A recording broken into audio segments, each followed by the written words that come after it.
ഇപ്പോൾ ചർച്ചയായിക്കൊണ്ടിരിക്കുന്ന ഗണപതി വട്ടം അല്ല, സുൽത്താൻ ബത്തേരിയെ പറ്റി നമുക്കൊന്ന് നോക്കാം. ടിപ്പു സുൽത്താൻ ഒരു കാലത്ത് തന്റെ ആയുധങ്ങൾ സൂക്ഷിക്കുന്നതിനുള്ള ഒരു ഇടമായിരുന്നു ഈ സ്ഥലത്തെ കണ്ടിരുന്നത്. സുൽത്താൻസ് ബാറ്ററി എന്ന വാക്കിൽ നിന്നുമാണ് പിൻകാലത്ത് ഇവിടം സുൽത്താൻ ബത്തേരി ആയത്. പോർച്ചുഗീസ് ഭാഷയിലെ ബത്തേരി എന്ന വാക്കും സുൽത്താൻ ബത്തേരിയോട് ചേർത്ത് വയ്ക്കാറുണ്ട് ചില ചരിത്രകാരന്മാർ.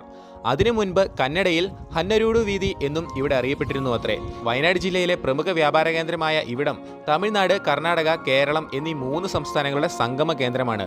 കേരളത്തിലെ എല്ലാ സ്ഥലങ്ങളിൽ നിന്നും ജനങ്ങൾ കൂടിയേറി പറക്കുന്ന ഒരു പ്രദേശം. കർണാടകയിലെ നാഗർഹോളയ്ക്കും ബന്ദിപ്പൂരിനും തമിഴ്നാട്ടിലെ മുതുമലയ്ക്കും ഇടയിലായി സ്ഥിതി ചെയ്യുന്ന വയനാട് വന്യജീവി സങ്കേതത്തിന്റെ ഒരു ഭാഗമാണ് സുൽത്താൻ ബത്തേരി. സുൽത്താൻ ബത്തേരിക്കും മൈസൂരിനും ഇടയിലായാണ് ഇത് സ്ഥിതി ചെയ്യുന്നത്. വയനാട്ടിലെ കാടുകളിലേക്കും പച്ചപ്പുകളിലേക്കുമുള്ള ഒരു കവാടം കൂടിയാണ് ഇവിടം. 1400 AD മുതൽ ഈ പട്ടണത്തിൽ ജനവാസം ആരംഭിച്ചതായി തെളിഞ്ഞിട്ടുണ്ട്. ഇങ്ങനെ എണ്ണിയാലൊടുങ്ങാത്ത സവിശേഷതകളുള്ള സുൽത്താൻ ബത്തേരിക്ക് മതസൗഹാർദ്ദത്തിന്റെ മറ്റൊരു കഥ കൂടി പറയാനുണ്ട്. ചില പ്രത്യേക ആൾക്കാർക്കൊഴികെ ബാക്കി എല്ലാവർക്കും സുൽത്താൻ ബത്തേരി എന്നും സുൽത്താൻ ബത്തേരി മാത്രമാണ്.